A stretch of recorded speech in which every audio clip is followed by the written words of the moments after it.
All right, so before we get into Seth Rollins' knee injury, Roman Reigns returning, and what other matches we think could go down for SummerSlam, Dylan, let's get a T-shirt check, because you've got on one that I think is one of the better things that we have done as it's the enterprise. It's the best thing we've created, and it's like we would be able to do so much more with this if we wouldn't probably get copyrighted. 100%. We should probably just try regardless.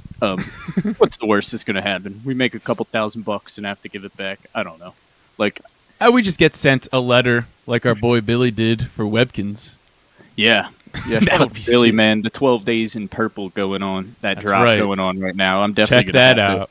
Definitely going to... Oh, come on. All right, definitely going to have to drop something from that. I think it's when I touch the wire or something. Well, don't touch it. I didn't mean to. I think it's a little bit sensitive. Okay. But yeah, man. So I'm rocking the Roman Reigns, Paul Heyman, 2024, the original Tribal Chief, the campaign T-shirt. It's a good one. Of course, it was great on theme. The election was hot on everybody's minds at the time. Boy, was it. And we said, you know what? Screw it. We're making a shirt for our favorite candidate. That's right. Roman Reigns and Paul Heyman, the original Tribal Chief. And yeah, I think this shirt still can go places. Sure. Shout out to The Focus, Nick Batee. Shout out Nick Batee. He owns, and you might see him rocking one of these shirts around, and you might say, yo, Nick Batee, that's a great shirt, man. Where'd you get that? And then The Focus, one of the hottest indie wrestlers. One of our favorites. Right now. Shout out to Nick Batee, one of the Burning Hammer's absolute favorites on the indies right now. He'll say, I got this shirt from the Burning Hammer guys. And then, that's right. So maybe that's going to be the big thing is when Nick Batee blows up, he's going to wear that shirt in an interview. And then he's going to be like, where'd you get that shirt? So, and the best part about that shirt, we could just change the number every year or every 4 years, I guess. Seriously. Yeah, seriously. So shout out to Nick Batee, man. What a great wrestler. What a great guy. And also, that shirt's available. tpublic.com. First link in the description. It is available. It is available. You guys want to buy it. It's not like you can't go out there and get it. tpublic.com. Reigns and Heyman, the original Tribal Chief. Maybe we'll clip this for a little ad. Yeah. Go on TeePublic. Cop this shirt. Come on. Great shirt. Not that expensive. One of our favorites that we've ever designed. Yeah. But Mark, I see you got an awesome shirt on that I gotta get some words from you about. Let's hear it. Yeah, so it's funny because I bought this shirt when I told myself I'm going to not buy any more wrestling shirts because I hit a point where I feel like I bought 4 of them in like a 2-week span because I was just finding these deals and I was hunting like a madman.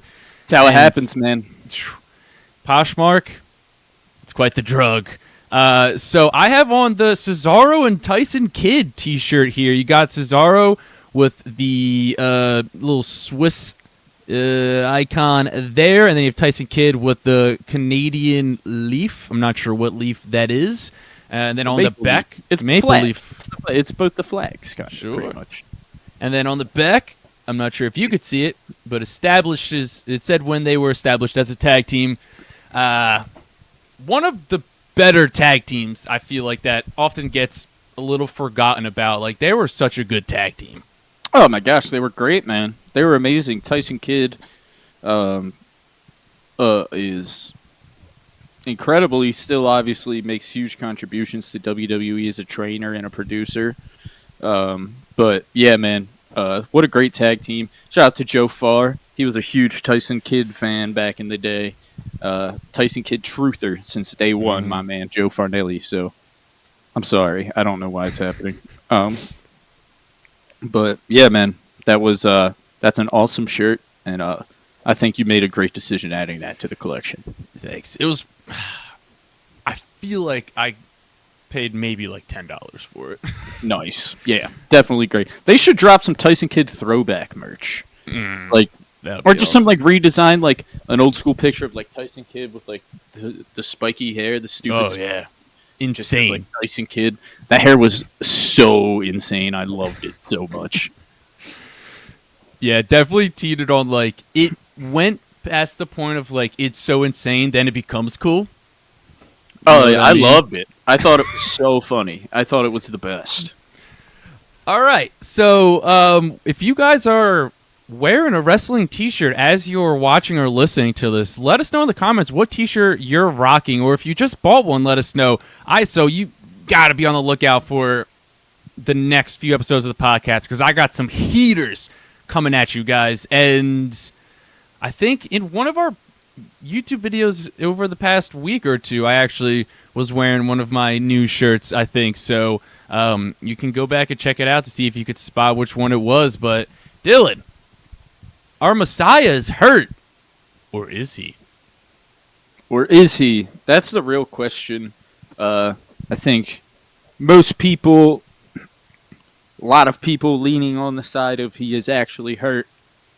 I think there's a good chance, for sure. I'm not 100% sold on Seth being out of action Tell more. long term quite yet. Please. So a part of it is wishful thinking, of course. Of course. He's your Of goat. course. That's mixed in. It's my guy, my number one. Devastating to see him get injured. But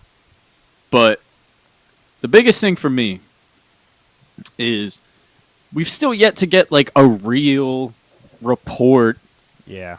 or update on what this injury is. Like, we understand it's his bad knee. It makes sense. Like, to me, I'm not a doctor. I could be 100% wrong. He said on the show he was on like ESPN or something, he was like, it was too swollen to really tell. We're going to like check again in a couple weeks when it's like swelling goes down and everything. I believe that was the Rich Eisen show. Yeah, I don't know that I've never heard of that ever. Okay. I'm no doctor, and I've never discovered. But it's Couldn't like be the farther from a doctor. true. But it's like the idea that he will just go like multiple weeks without getting a diagnosis is crazy. He's Seth Rollins. Yeah.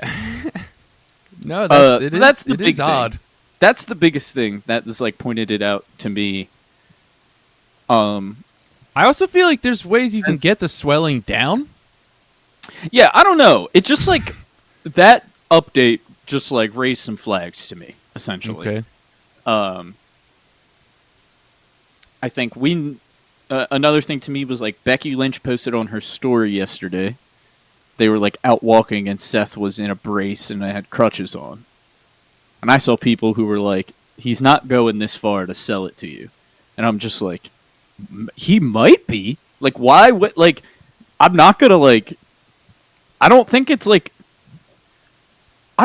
disrespectful to say it might be a work as of right now. I Okay. love Seth. And if it is not, I think that's the big thing people are getting like confused by. They think it's like, if he's actually hurt, then it's disrespectful to say it might be a work. Not really. Once we're confirmed, it's real. It's not. If it is real, I fucking don't like. I don't understand. You know what I mean? I'm not downplaying the real injury. We don't have a real update yet. Yeah. So it's like we don't know if it's a work or not yet for sure. And then, but people said that about like the Becky post, but I'm like, Becky is so like online. Like Becky knows what's going on online, especially heel Becky. Mhm. She just came out in Hogan colors on Monday, bro. Like, we know. Oh, did she? Yeah, she was wearing Nice. all red and yellow. Oh yeah.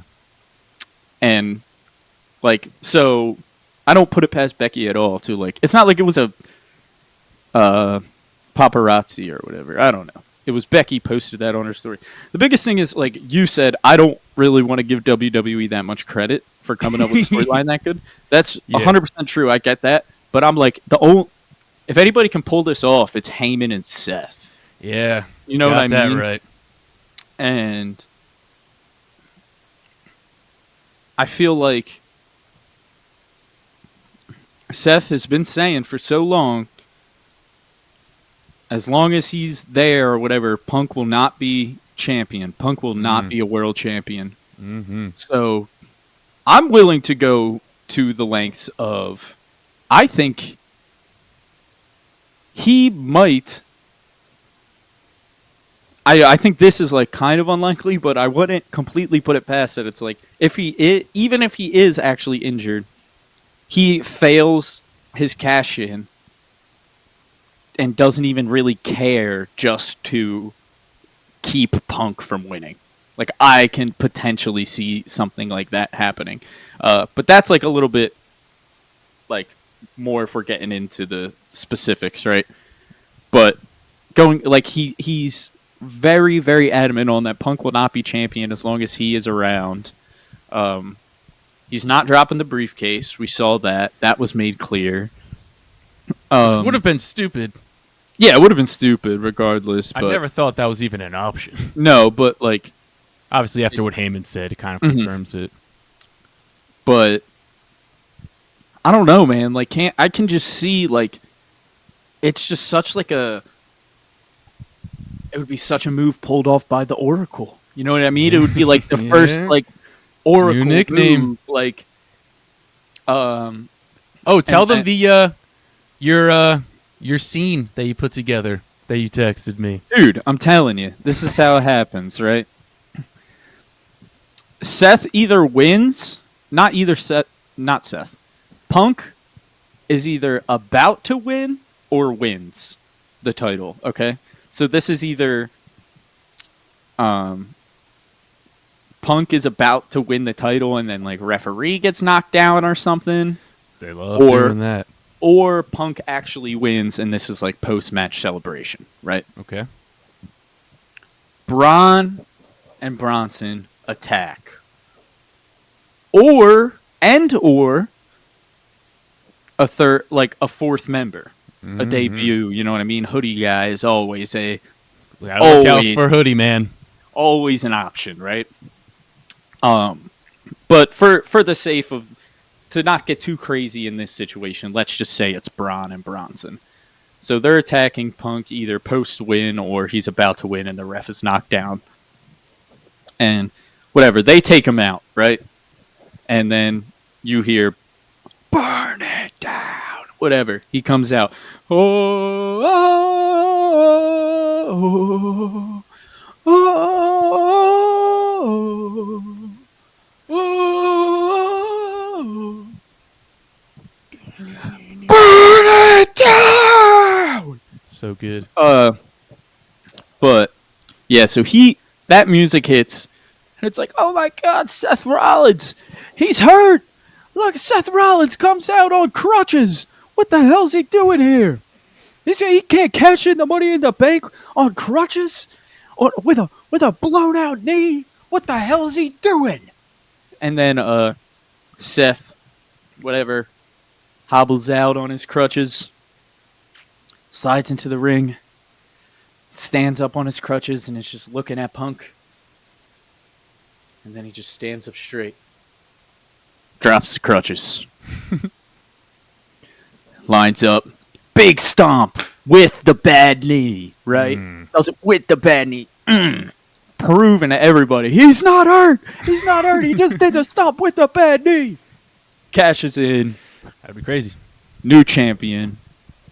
Or he might not even cash in if it's a situation where the ref gets knocked down. He might just do it just to prevent Punk from winning.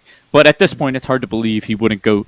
It's hard to believe they wouldn't do an angle like that if it wasn't for a cash in, right? Yeah. I mean, so the other thing, this sick. is the last thing that like points it. I'm more like, without a Seth injury, right? Mm-hmm. And especially if Seth was without this, take this injury out of the equation, especially with Naomi cashing in at Evolution, with Punk in the main event against Gunther, if Seth is not hurt, it just screams Seth is getting involved in this match. Mm-hmm. Like, it's like too obvious, especially with the cash-in that they just did at Evolution, because that was what everyone thought was going to happen at SummerSlam. So it could also be a way that helps swerve everybody. And yeah, it would be like such a great genius heel type maneuver. And if that's not the case, then I really hope Seth has speedy recovery, because that's my guy, man. Yeah, so you if he doesn't come back at SummerSlam, you would be convinced he's actually hurt big time? I think, yeah, or if Punk wins, then we would have to get past Raw, I think, for me to be fully convinced. Okay. Does that make sense? Yeah. But I would still be pretty much, even if Punk won going into that Raw, I would still be pretty convinced that Seth is actually hurt, because I would be pretty sold. I feel pretty strongly that if they're going to do it, it's going to happen at SummerSlam, but they could also, I don't know, man. Trips has been doing a lot of dipping and dodging and swerving, and it's a fun game to play, kind of what's actually going on. So, yeah, Well, I think injury. The biggest thing to me is that injuries are usually so clearly kind of reported on, yeah. like especially once they're public, and then it hasn't been the case. And not that I'm saying we're entitled by any means. Like, that's him. Like, I think that's the biggest thing. Is like, yeah, it's not like we're entitled to it by any means. It's just that a norm has been set, so that's what we are expecting. But I'm not saying we deserve it, but you know what I mean. So we'll see what happens. So I am on the other side of the field. Like, I would say I would give it like a 2% chance that he's actually not hurt. Like, I feel pretty confident that he is hurt. Like you said, I'm full blown like 50-50. I might even be 60-40 toward it to work. Okay. Because I just feel like, and like you said, I have no reason, although like it would be very, like, I fully believe that Paul Heyman and Seth would come up with this idea.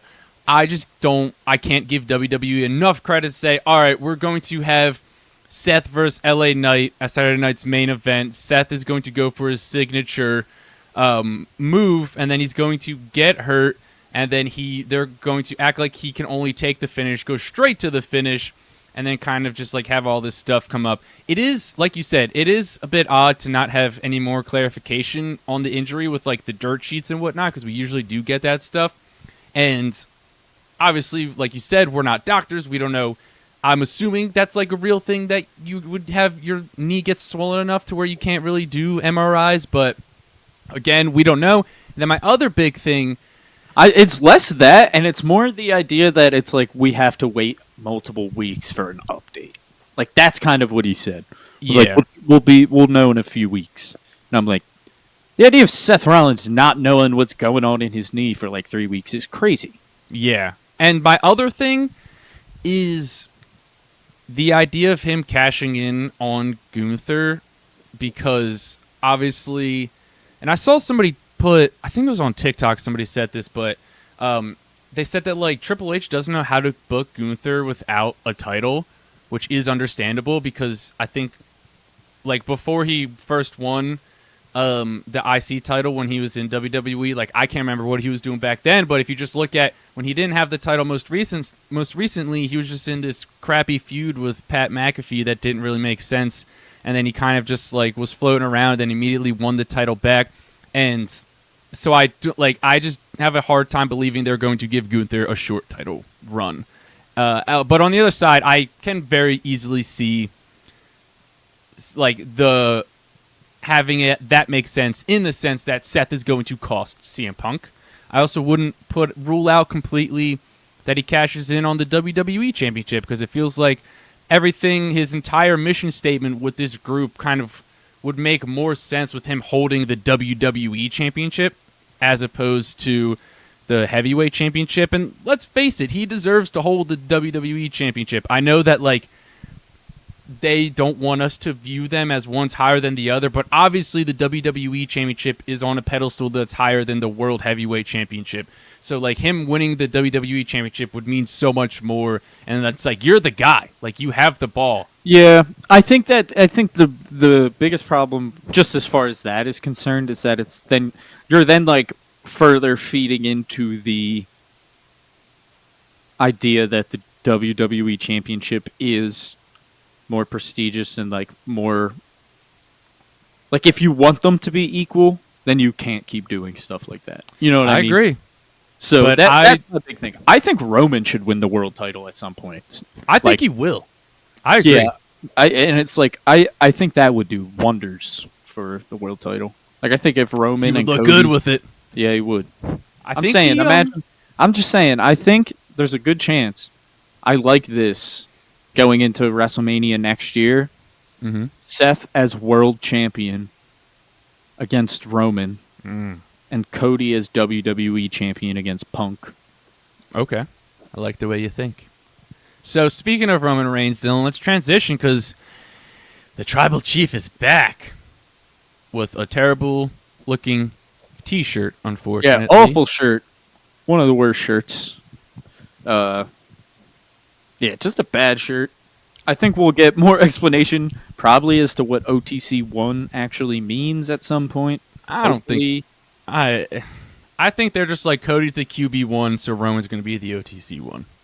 Well, yeah, I mean, I'm saying more along the lines of if that is the case, and then they'll start saying that, and then that will be the clarification. Does Okay. that make sense when they Yeah. get to that matchup? But as of right now, it makes no sense. Like, Yeah, it won't... I don't think it ever will really make sense. yeah, I know, but I'm more just like I want to know what makes it make sense in their head at least. Couldn't tell you. Could not tell Yeah. you what goes on Hopefully, in their we heads. know eventually. So I'm just curious more than anything on where they came up with this, or why. Not even Brutal. where they came up with it, but like why they were like, "Yeah, I like this."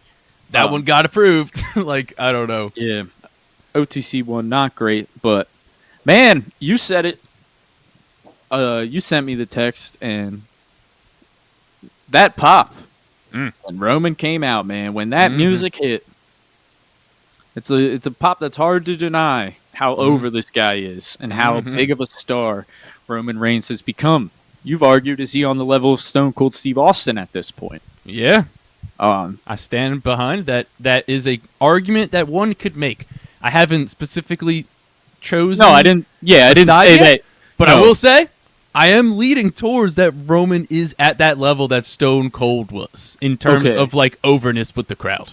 Okay, so I'll play devil's advocate, and then Please. you Please. give me your a little bit of an argument back. Okay. Just for because I don't necessarily completely disagree with you. I'm Okay. a little bit more on he's not quite there yet, but I definitely can see where the argument is. So I'm curious to hear what yours would be. So I think the big thing with Stone Cold is that obviously he completely transcended professional wrestling, Mm-hmm. and he was a kind of a pop cult. He is a pop culture icon at this point. You know what I mean? And I think that is the biggest point. Everybody knows who Stone Cold Steve Austin is. Yeah, Um, I sure do. And I don't think Roman's quite on the level to where it's like your dad is going to be like, holy shit, that's Stone Cold, that's Roman Reigns. Yeah. Like, even though your dad might not be a wrestling fan, he would still be like, holy shit, that's not even your dad. Let's just say a random friend of mine, right? Same age as me is a better example. Yeah. Because I grew up with a lot more Roman Reigns than Stone Cold Steve Austin, obviously. Yeah. Seen all of Roman Reigns' career. So it's like a guy my age who doesn't watch wrestling, if they saw Stone Cold Steve Austin or if they saw Roman Reigns, I think they would pop away harder for Stone Cold Steve Austin. Oh, 100%. Yeah, so I think that's like the biggest argument at. But as far as in a building full of wrestling fans is concerned, Which is what I'm talking about. I don't know. It's hard to argue anybody who like has the level of respect from the fans that Roman Reigns has. Does that make sense? Yeah. So Yeah. And so, like, it's very tricky to compare the two because it is, like, obviously very different times in the, like, in terms of, like, years. Like, wrestling in 98 to 2001 was just way different. Everything was different. And it goes for, like, all sports. Like, everything is different. It's hard to sit here and compare players. But I think that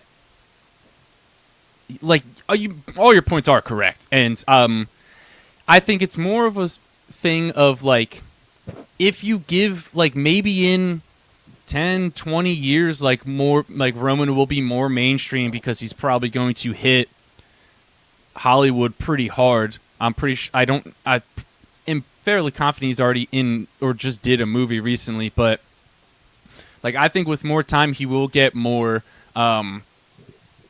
popular in the mainstream scene by like, but he also kind of got hurt with the whole like COVID earlier because living through that and having his like run really start sort of, I don't know, maybe towards the back end of like all that stuff and as we were kind of like coming out of the COVID era. But in terms of in the arena, overness with the crowd, like I think he is very close to Stone Cold's level of like every time his music hits, the roof gets blown off the place. He is in a different tier of special attraction of every other wrestler. Cody Rhodes, Jey Uso, CM Punk, he is just so far ahead of like everybody else where he is not a, like I just said, he's not a wrestler, he is an attraction. Like you go there to see him. It's like kind of like how, I hate to say it, but like how Hulk Hogan was just like an attraction. Like he was just on a different level in his prime. He was in a completely different ballpark of everybody else. And like that's how Stone Cold was. And like that's how Roman Reigns is. So in terms of overness, I think he's pretty close.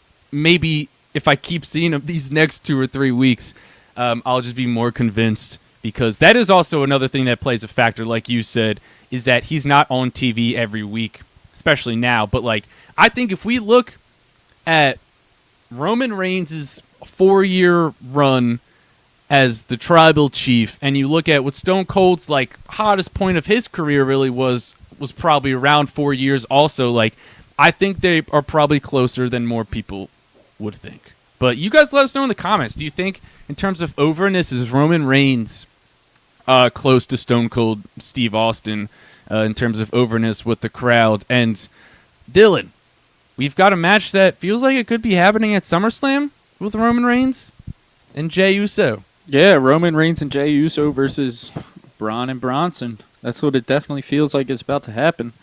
I'm for it, man. It's going to be fun.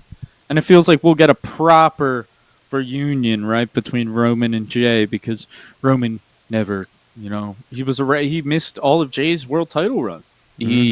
So he never congratulated Jey, never told him he was proud of him. So I think we need that, that proper, I'm really proud of you for what you did and what you did for the family. Yeah. And then, like that proper reunion, and then they go up against Braun and Bronson. So what? Oh, also real quick, I wanted to mention this too while we were talking about Seth. If Seth is actually hurt, we were talking about leaders of this new faction, and I know I told you Karrion Kross would be an insanely good fit to be the leader. I also thought of another option that could be even more cooler, and that would be Becky. Becky just stepping in for Seth. Becky stepping in for Seth to run the crew. That would be awesome. I like that. I like that a lot, actually. So do I. Yeah. Yeah, I would love to see that happen. If Seth is actually hurt, and like I said, get well soon, if that is the case, then that would be pretty sick, and I would love to see that. Yeah, think about the T-shirts. Instant purchase. So, we actually have a few SummerSlam matches here, Dylan. They are wasting no time because they don't have a ton of time to waste. So, I'll list off the ones that are announced at time of recording. Please keep that in mind. So, you've got the WWE Women's Tag Team Championship match, which is the Judgment Day with Roxanne Perez versus Alexa Bliss and Charlotte Flair. You've got the WWE United States Championship match, which is a steel cage match, which is Jacob Fatu versus Solo Sikoa. You have the tag team match of Drew McIntyre and Logan Paul versus Jelly Roll and Randy Orton. You've got the WWE Women's Championship match, which is Tiffany Stratton versus Jade Cargill. You have the undisputed WWE Championship match, which is now a street fight between John Cena and Cody Rhodes. You've got the WWE Women's World Championship triple threat match, which is Naomi, Io Sky, and Rhea Ripley. And then you have the WWE World Heavyweight Championship match, which is Gunther versus CM Punk. Dylan, I want to specifically talk about this tag match with Drew and Logan versus Jelly Roll and Randy. How are we feeling about it? Yeah, it's a shame that Drew is in this spot specifically. That like Drew went from the big money match against Punk last year to this situation, and it's not even necessarily like. And I know what Triple H said, and I know Jelly Roll has been living down at the Performance Center for like a month, been training really hard, respecting the business. And that is awesome, and like I do respect that. But to me, Jelly Roll isn't like the level of famous person that just gets that should be just getting a match at least. Like I don't know. Yeah. Not that I'm the person who decides it or whatever. I don't know. It's just like. Yeah, whatever. I know he's been trying hard or whatever like that. It's still a spot that should have gone to somebody on the roster. So that's the main thing. And I'm sure it'll be a fun time, and respect to Jelly Roll for taking it seriously and whatnot. I'm happy that he is at least doing that, and I hope it's at least entertaining and a fun time to watch and stuff like that. But of course, you just can't not recognize that obviously it's a spot that should be going to somebody on the roster. Yes, and I definitely understand the business appeal of doing this match. Obviously, they had that segment on what was it? Whatever late show Jelly Roll was guest hosting, which I thought was awesome. But I feel like once this card is full and announced, I'll be able to be like, this person should have been on instead of this tag match. Yeah, that's the big Jelly thing. Roll. I guess we'll see who gets left off, right, in favor of this. But like, if I don't know, maybe did they announce anything for the SmackDown tag titles for SummerSlam? Don't believe. I believe they are, or that may be this week. I think that championship matches. But like, if there's not a WWE tag team championship match at SummerSlam, like that would suck. If Julia doesn't defend the women's U.S. title, that would also. Julia said that she'll never be able to. She won't forgive herself if she's not on SummerSlam. So. I did see that. I hope she does if she's not, because it's not her fault if she's not. So yeah, no, it's 100%. But agree that you should 100% be on the card. She should have defended the title at Evolution. I couldn't believe that they didn't have that title on there. But what do you think about, before we close out, the street fight and the whole John Cena and Cody Rhodes segment? Cody Rhodes did not flinch. Hey, didn't flinch. So I didn't watch SmackDown Live, and I have all of Twitter.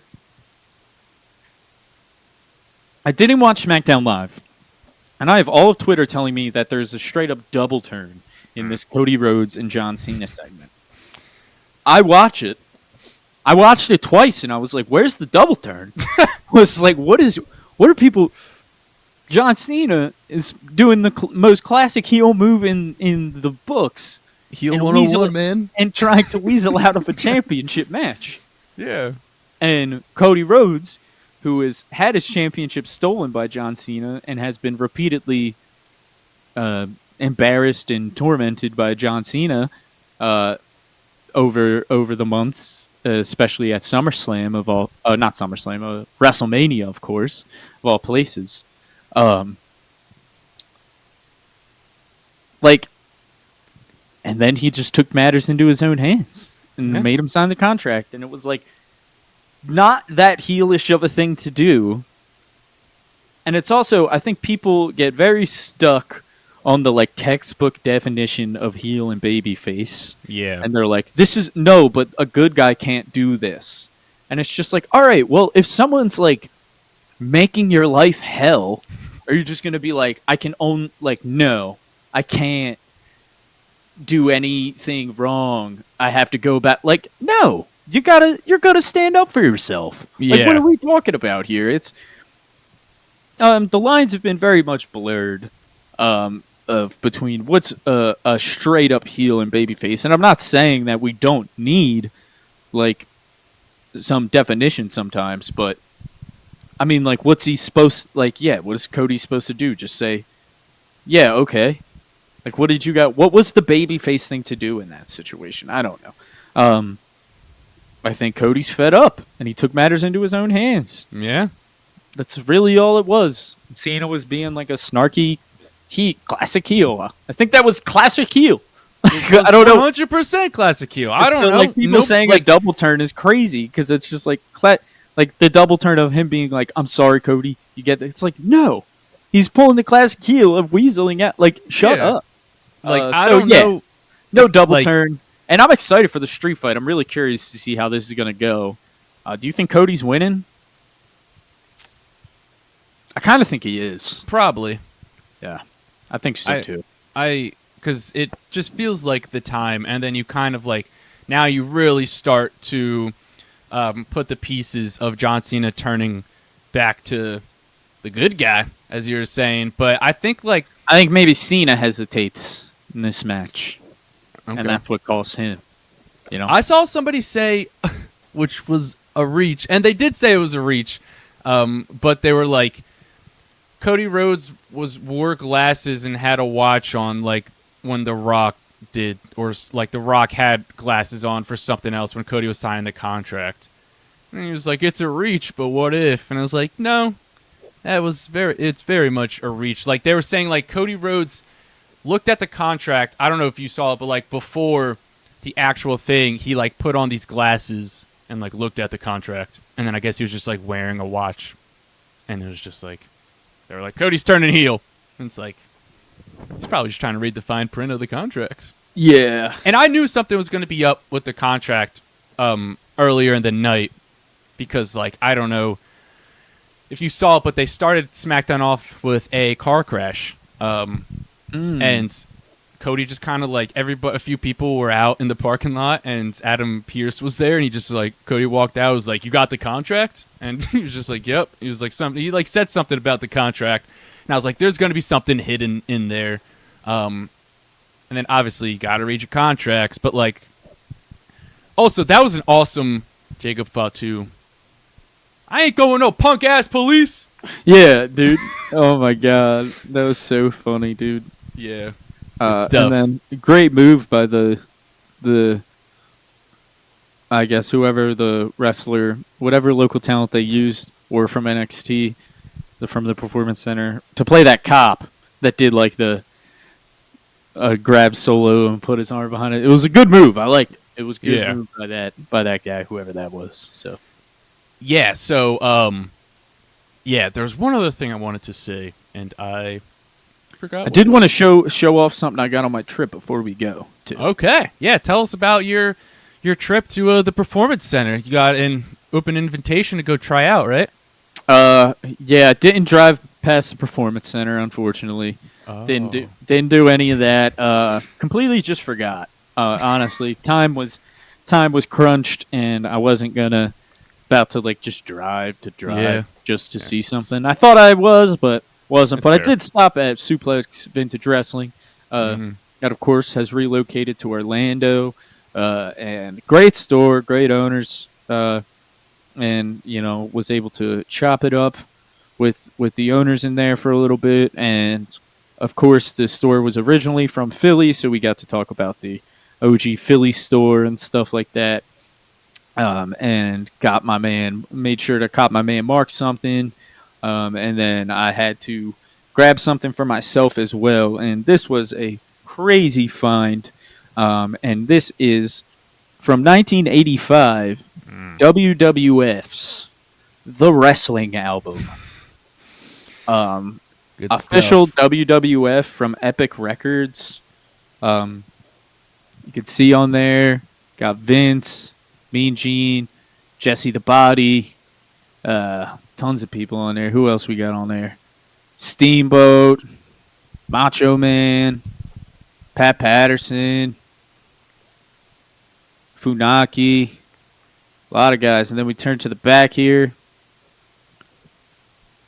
Freebirds. I love this because it goes like carries to the back. So it's actually still in the plastic as well. So brand new. I haven't opened it, but I can tell that once I take it out of the plastic eventually, you'll be able to open it and it'll be like all one picture kind of. Very cool. And, the biggest thing that I wanted to point out on this, right, that made me buy it, put me over the top. We got a little square for my guy back here for old Terry. Because he's not in the photo. He's not. So I don't know if he was in, of course, Terry being the biggest star at the time. I don't know if he was just not available for this day, for this photo shoot, if he had creative control to take himself out of this photo shoot. But it's hard to find a piece of company-wide having the roster, stuff like this. It's hard to find something like this, especially from 1985, this era, that doesn't have Hulk Hogan front and center. Yeah. So Boy, that really put us over the top and was like, yeah, gotta cop this. And it had a little price sticker on it as well that I peeled off once I got home. And once I peeled it off, I see that the original price sticker is still on it underneath the one that I paid, of course. Oh. They oversold me. I should have got this price. But $6.97. Wow. The original price of this, $6.97. So that's how you know it's OG, because nobody's selling stuff at $6.97 anymore. No, you got that right. That's a very cool find. Yeah, so I had to show that off. Shout out to Suplex for hooking me up on that. And he gave me a great deal on top. Wasn't even going to get it.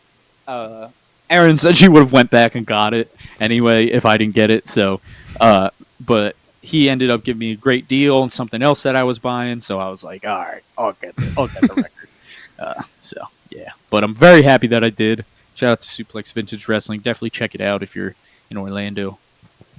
Yeah, so that is going to wrap up this episode of the podcast. We will be doing SummerSlam predictions in the next week or two, so be on the lookout for that. Obviously, you can follow us on our social medias to get our immediate reactions to matches that are getting announced and all of that stuff, because I think we still have a handful of matches that will get announced for SummerSlam. So with that being said, I'm Mark Izzo, he's Dylan O'Brien, and we'll catch you in the next episode.